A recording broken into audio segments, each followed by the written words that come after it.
Pasca ditangkap Satres Narkoba Polres Tanjung Priuk di salah satu hotel di kawasan Jakarta Utara dan terbukti positif menggunakan narkoba jenis sabu, selebgram Millen Cyrus akhirnya dinyatakan direhabilitasi di Lido Sukabumi sesuai dengan hasil asesmennya.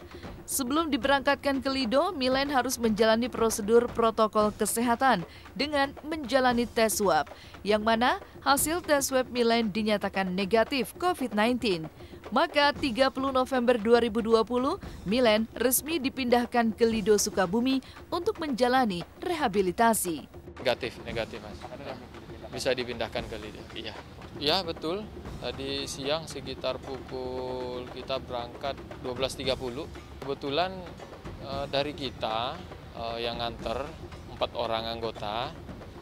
Cuman kalau pendampingannya sih enggak ada. Cuman mungkin pada saat di sana sudah ada orang tuanya kali ya. Nah, di sana tadi. Lama sih Pak di rehabilitasi di sana?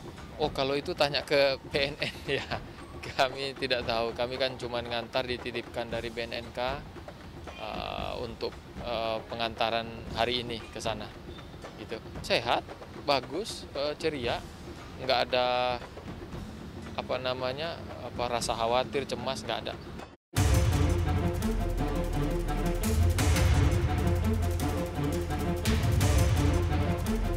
Sementara itu, kondisi Millen yang sempat dikabarkan mengalami syok saat pertama kali ditangkap kabarnya jauh lebih baik dari kemarin. Bahkan, setelah dilakukan cek kesehatan, pihak Polres Pelabuhan Tanjung Priuk mengungkap bahwa Millen dalam kondisi yang sehat dan baik-baik saja. Saudara MC sendiri, alhamdulillah sehat, baik-baik aja. Terus lain-lainnya sih masih seperti yang kemarin-kemarin. Udah lumayan bagus sih, udah sesuai. Jadi tidak ada kendala masalah, sehat sih sebenarnya karena tiap hari kita juga cek kesehatan pagi maupun sore, kita cek sterilisasi segala macam dalam pemeriksaan. Udah sekitar 70% udah alhamdulillah udah bisa. Karena kan ada pemeriksaan lanjutan.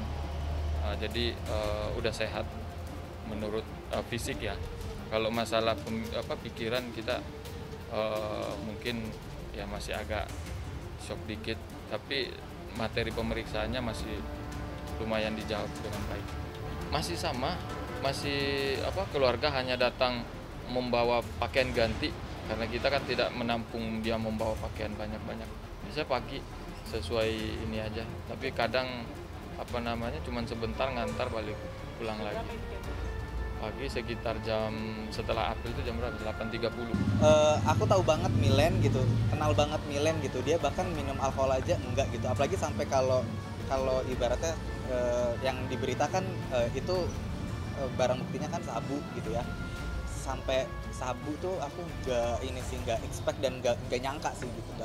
Kayaknya enggak gitu kalau misalnya barangnya itu gitu. Nah ya Millen tuh ke bar, tapi lucunya dia tuh nggak minum alkohol sama sekali.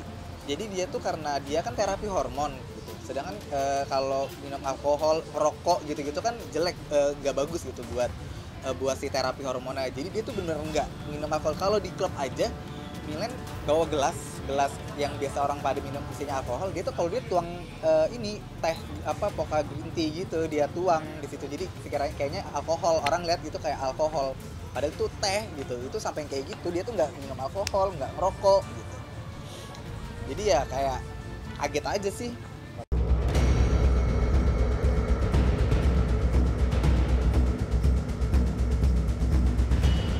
Penangkapan Millen memang menjadi kabar yang sangat mengejutkan bagi orang-orang terdekatnya, terutama bagi keluarganya.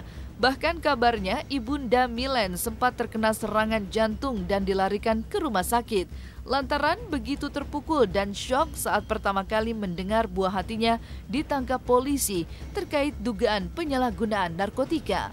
Memang hari ini karena pemberitaan media sudah sangat banyak ya, jadi mungkin kami juga dapat info kalau ibunya sakit, masuk rumah sakit, mungkin sakit jantung kali ya, karena shock. Kita juga tidak tahu pasti karena ini hanya dapat info dari saya dapat info dari penyidiknya aja. Agak shock sih, cuman dari kita juga bisa memberikan penjelasan yang baik. Cuma kalau ini baru tahu sih kalau kabarnya mamanya sampai masuk rumah sakit. Taunya kemarin itu memang keluarga shock aja, kaget gitu. Dengan kejadian ini keluarga shock gitu. Jadi belum nggak tahu kalau sampai masuk rumah sakit apa segala macam. Karena aku juga nggak tanya detail, yang pengen keponya tuh aku lebih ke kepo ke gimana sih keadaannya Milen gitu sih. Yang bikin dia mood dia oke tuh mungkin ya kehadiran orang-orang yang dia sayang lah gitu, terutama mungkin keluarganya, mamahnya kan dia deket banget sama mamahnya. Mungkin kehadiran seorang mamahnya yang pasti yang dibutuhin saat itu adalah itu orang terdekat, keluarga sih, lebih ke keluarga, karena dia tuh sebenarnya anaknya yang pekerja keras dan keluarga banget. Apapun dia lakuin sebenarnya buat keluarganya. Itu banyak orang nggak tahu gitu di luar sana.